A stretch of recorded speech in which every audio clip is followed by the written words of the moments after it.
तो आज हम OWASP API टॉप 10 वनरेबिलिटीज़ में से अपनी 6th वनरेबिलिटी देखने वाले हैं, जिसका नाम है मास असाइनमेंट।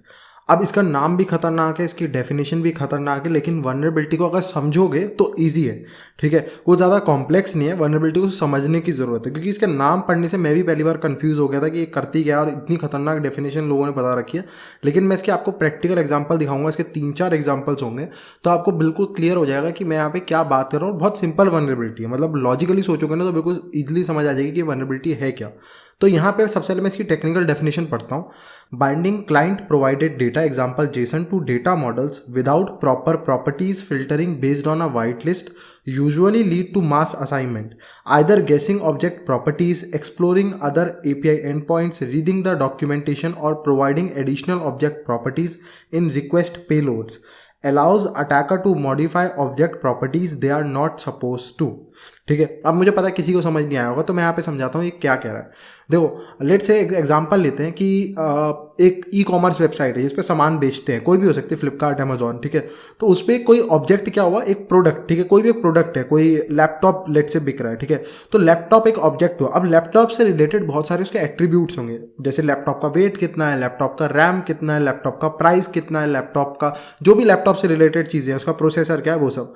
तो हम कोशिश करते हैं कि ये सब चीज़ों को अपडेट करने की। अगर लेट से कि उसका प्राइस लिखा है यहाँ पे कि वो $400 का है, तो मैं कोशिश करूंगा कि उसके प्राइस को अपडेट करने की ऐसी रिक्वेस्ट भेजने की कोशिश करूंगा कि मैं यहाँ पे लिख के भेजूंगा कि प्राइस को अपडेट कर दो, $300 बना दो उसे, या $100 बना दो। तो कोई भी एक ऑब्जेक्ट है, मैं क्या काम करता हूँ, उसकी जो प्रॉपर्टीज है, उसके जो एट्रीब्यूट्स हैं, उनको मॉडिफाई करने की कोशिश करता हूँ। ठीक है, अब ऐसे और एग्जाम्पल लें तो स्कूल की कोई वेबसाइट है, तो उस पर ऑब्जेक्ट्स कौन हुए, वो मेन टारगेट करती है स्कूल की वेबसाइट या तो चिल्ड्रंस पे, जो उनके स्टूडेंट्स बच्चे पढ़ रहे हैं वहाँ पे, या फिर टीचर्स पे। ठीक है, तो एक स्टूडेंट उनका एक ऑब्जेक्ट हुआ, तो स्टूडेंट से रिलेटेड उनके पास बहुत सारी प्रॉपर्टीज रहेंगी। एक स्टूडेंट की बहुत सारी प्रॉपर्टीज होंगी, उसकी हाइट कितनी है, वेट कितना है, ब्लड ग्रुप क्या है, उसका मार्क्स कितने आए, कौन से सब्जेक्ट है उसके पास।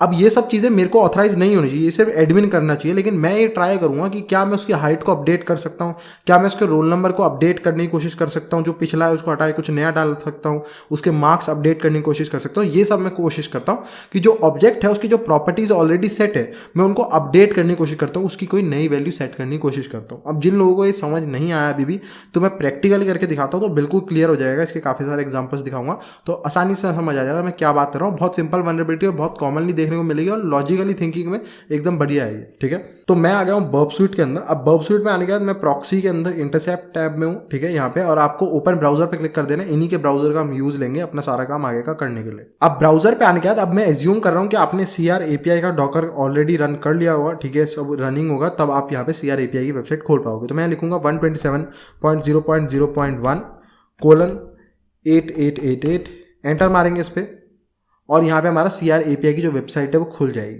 ठीक है, अब यहाँ पे मैं मेल हॉग नहीं खुलवा रहा हूँ, अभी हमारे को उसका कोई काम नहीं है, तो उसको खोल के ज़रूरत नहीं है। तो यहाँ पे मैं क्या काम करूँगा, ईमेल में जाएंगे और वही जिम यूज़र जो हमने पहले बनाया था IDOR वनरेबिलिटी के टाइम, वही यूज़ कर लेंगे, jim@jim.com। पासवर्ड डाल देंगे pass123!#। अब जब लॉगिन हो गए तो मैं क्या काम करूँगा, मैं शॉप पे जाऊँगा। ठीक है, शॉप पे चलते हैं। हमारा यहाँ पे अवेलेबल बैलेंस है 90 का, तो मैं क्या काम करता हूँ, कोई सामान खरीदने की कोशिश करता हूँ, तो मैं सीट पे बाय करता हूँ।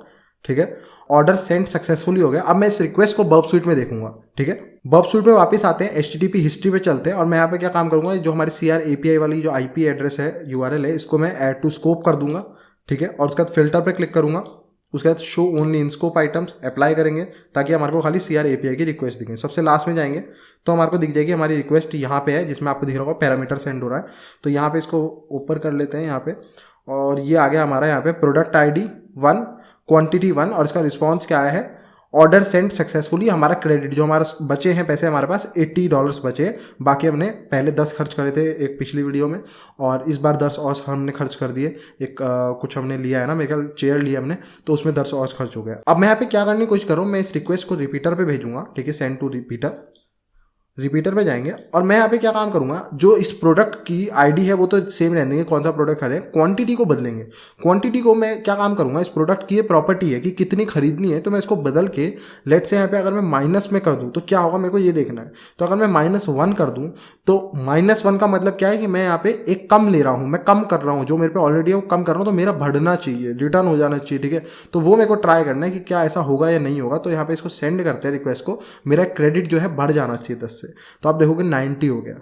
ठीक है, तो ये यहाँ पे मैं बात कर रहा था, ये है मास असाइनमेंट वनरेबिलिटी, यानी कि जो प्रॉपर्टीज़ हैं, जब हमने एक प्रोडक्ट को बाय करा, उसकी आईडी है प्रोडक्ट आईडी 1, तो उससे रिलेटेड जो उसकी प्रॉपर्टीज़ थी, हाँ और भी प्रॉपर्टीज़ हो सकती है, चेयर का कलर या कुछ और, तो आप उनको अपडेट करने की कोशिश कर सकते हो। मैंने यहाँ पे क्वांटिटी को अपडेट करने की कोशिश करी और 2 डालता तो 2 हो जाती चेयर बुक मेरे लिए, 3 डालता उतने पैसे कटते जाते। लेकिन जब मैंने -1 ट्राई करा तो मैंने देखा मेरा बैलेंस उल्टा बढ़ रहा है, तो मैं कितना ही बढ़ा सकता हूँ। तो अगर मैं इसको कर दूँ -100 तो क्या होगा, यहाँ पे सेंड करते हैं, तो मेरा जो क्रेडिट है देखो कितना हो गया, 1090 हो चुका है। तो मैंने 1000 रुपीज़ अपने में ऐड कर दी। और ये ऐसे बहुत सारी वनरेबिलिटीज शॉपिंग वेबसाइट पे लोगों को मिलती है, जिनसे लोग अपने पैसे बढ़ा लेते हैं बहुत सारे और फिर दबा के शॉपिंग करते हैं। ऐसा मिलता है रियल वर्ल्ड में बहुत बार।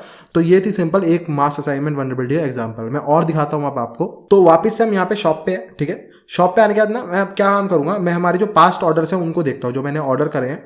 तो अभी हमने एक 10 वाली सीट बुक करी थी, आपको दिख रहा होगा यहाँ पे -10 वाली हमारी दिखा रहा है, जो हमने यहाँ पे आ गई है, ठीक है। -100 वाली यहाँ पे ये हमारे ऑर्डर्स दिखा रहा है, लेकिन हमारे बैलेंस को ऐड भी करी जा रहा है साथ साथ। तो अब मैं क्या काम करूँगा, मैं यहाँ पे क्लिक करता हूँ रिटर्न पे, मैं इसको वापस करना चाहता हूँ, तो उससे भी मेरे पैसे बढ़ने चाहिए। ये तो बहुत सिंपल सी बात है। इसको रिटर्न करते हैं, ठीक है। इसको क्लिक करते हैं रिटर्न पे। तो अभी क्या कह रहा है, please use this following QR code to return your order to a UPS store. तो ये यहाँ पे डायरेक्टली रिटर्न नहीं करता है, यहाँ लिखा रहा है रिटर्न पेंडिंग, ठीक है। तो ये रिटर्न पेंडिंग क्यों लिखा रहा है कि जब भी आप कोई आसपास का स्टोर होगा ना, CR API की जो कंपनी है, UPS या जो भी है, जो भी थी वो UPS वगैरह, उस पर आपको जाके QR कोड दिखाना, तब आपकी चीज़ वापस होगी। मतलब आपको देने जाना पड़ेगा ना, ऑनलाइन नहीं हो सकता। तो आपको जो इनका नियर बाय स्टोर है वहाँ पे जाके वापस करना पड़ेगा, तब ये चीज़ वापस होगी, तब आपको रिफंड मिलेगा। लेकिन मैं चाहता हूँ मेरे को पहले ही रिफंड मिल जाए, ठीक है। तो अब मैं क्या काम करूँगा, मैं ऑर्डर डिटेल्स पे क्लिक करूँगा। यहाँ ऑर्डर डिटेल्स आ रहा है, इस पर क्लिक करते हैं, ठीक है। इसकी सारी इन्फॉर्मेशन यहाँ पे खुल जाएगी, क्वांटिटी वगैरह। अब देखो ये एक सीट है, ठीक है। मास असाइनमेंट वनरेबिलिटी के हिसाब से समझे तो ये सीट एक ऑब्जेक्ट है और ये सारी उसकी प्रॉपर्टीज़ है, ठीक है। ये सारी प्रॉपर्टीज़ है। तो मैं कोशिश करूंगा कि क्या मैं इन प्रॉपर्टीज़ को अपडेट कर सकता हूँ या नहीं कर सकता।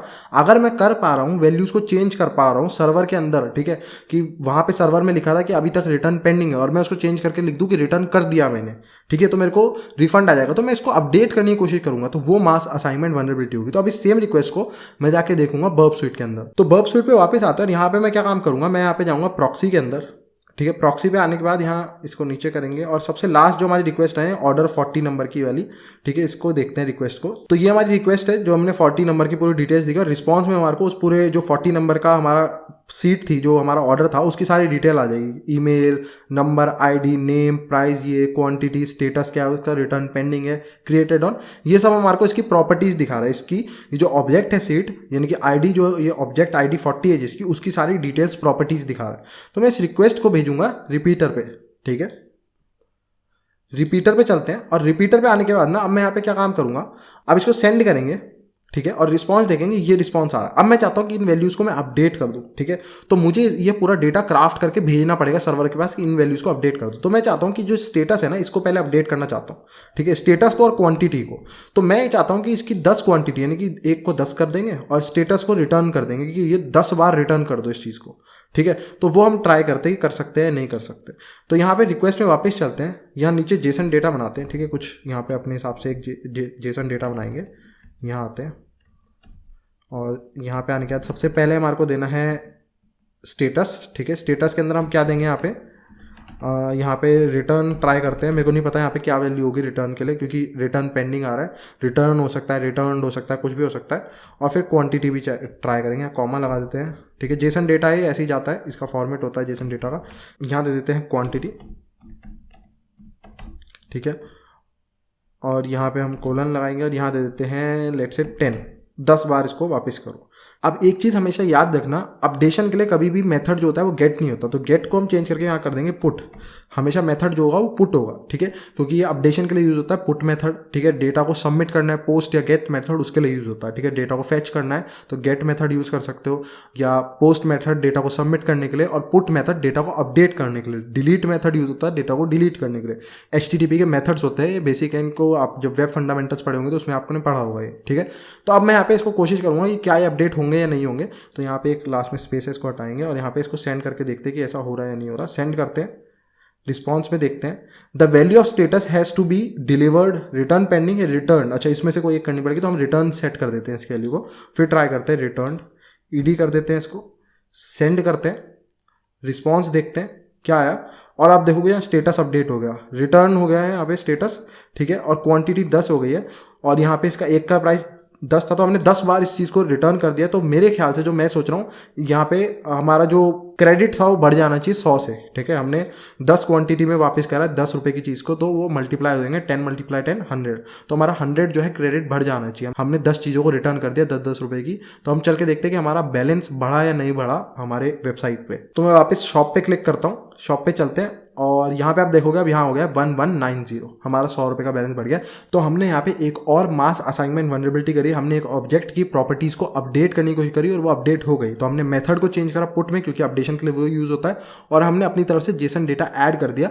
अब जेसन डेटा की मेन चीज़ यही होती है कि आपको की वैल्यू पेयर पता होना चाहिए। तो की हमारे को पता था कि हमने रिस्पॉन्स में देखा एक स्टेटस था, एक क्वांटिटी था, तो हमने उसी को अपडेट करा। अगर आपको पता होगा तभी ये हेल्पफुल है, अगर नहीं पता तो बहुत दिक्कत हो सकती है, ठीक है। उसके बाद हम इसका लास्ट एग्जांपल देखते हैं, ठीक है। 3 एग्जांपल हो जाएंगे मेरे ख्याल से, बहुत है मास असाइनमेंट के लिए। तो मैं क्या काम करूँगा, यहाँ पे वापस जाऊँगा अपनी प्रोफाइल पिक्चर पे, यहाँ पे आ रहा है, इस पर क्लिक करेंगे तो मैं यहाँ पे एक वीडियो अपलोड करूँगा। वीडियो अपलोड का ऑप्शन दिख रहा होगा, माय पर्सनल वीडियो, इस पर अपलोड करेंगे वीडियो को।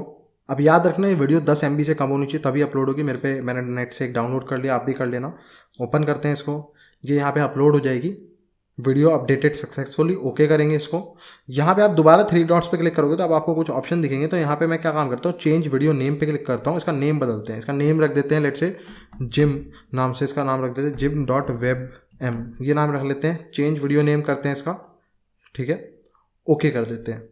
अब इस रिक्वेस्ट को बर्ब स्वीट में देखते हैं एक बार। तो मैं वापस प्रॉक्सी पे जाऊंगा, HTTP हिस्ट्री के अंदर ही देखेंगे, इसको नीचे करते हैं, सबसे लास्ट में आ गया, ये आ गया वीडियो 46, हमारी वीडियो का नंबर होगा 46, ठीक है।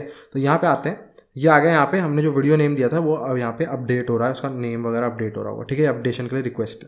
अब यहाँ पे नेम अपडेट हो रहा है, इसका रिस्पांस देखते हैं जरा, रिस्पांस क्या है। इसका रिस्पांस आया है वीडियो नेम, ये कन्वर्जन पैरम यहाँ पे दिया है, जो कि हमने एक्सेसिव डेटा एक्सपोजर वनरेबिलिटी में भी देखा था। ये यहाँ पे आपको देखने में लग रहा होगा कि कमांड सप्लाई होता है ना, जैसे कोई कमांड होगा कन्वर्जन के लिए तो उसके ऑप्शन सप्लाई करके -v।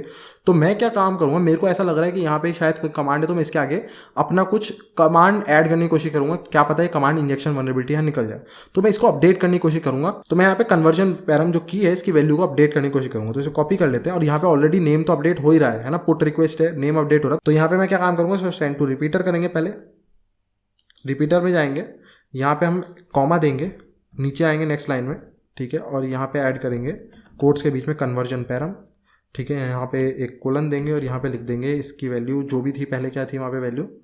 यहाँ चलते हैं रिस्पॉन्स में देखते हैं, ये थी, इसी में ऐड कर देंगे हम आगे। इसको कॉपी करते हैं, रिपीटर पे चलते हैं, यहाँ पेस्ट करते हैं, इसमें दे देंगे एंड हु एम आई, ठीक है, और यहाँ पे सेंड करेंगे। इसको सेंड करते हैं, रिस्पॉन्स में देखते हैं क्या ये वैल्यू अपडेट हुई या नहीं हुई। तो अब आप देखोगे कन्वर्जन पैरम के अंदर यहाँ पे वैल्यू अपडेट हो गई है। ये एक मास असाइनमेंट वनरेबिलिटी, क्योंकि हमने हमारे जो ऑब्जेक्ट था, जो वीडियो थी ऑब्जेक्ट हमारा, ठीक है, उसके हम प्रॉपर्टीज़ को अपडेट कर पा रहे हैं, जैसे कन्वर्जन पैरम हो गया या उसका नेम अपडेट। तो ये तो फंक्शनैलिटी थी यार, लेकिन कन्वर्जन पैरम को हमें अपडेट नहीं करना चाहिए था, ये सिर्फ एडमिन को प्रिविलेजेस होने चाहिए थे। हम कर पा रहे हैं, उसके प्रॉपर्टीज़ को चेंज कर पा रहे हैं, तो ये मास असाइनमेंट वनरेबिलिटी होती है। सो आई होप सो आपको मास असाइनमेंट वनरेबिलिटी इन 3 एग्जाम्पल की मदद से अच्छे से क्लियर हो गई हो, ये वीडियो पसंद आई हो। So please like the video, subscribe the channel. Thank you and good bye.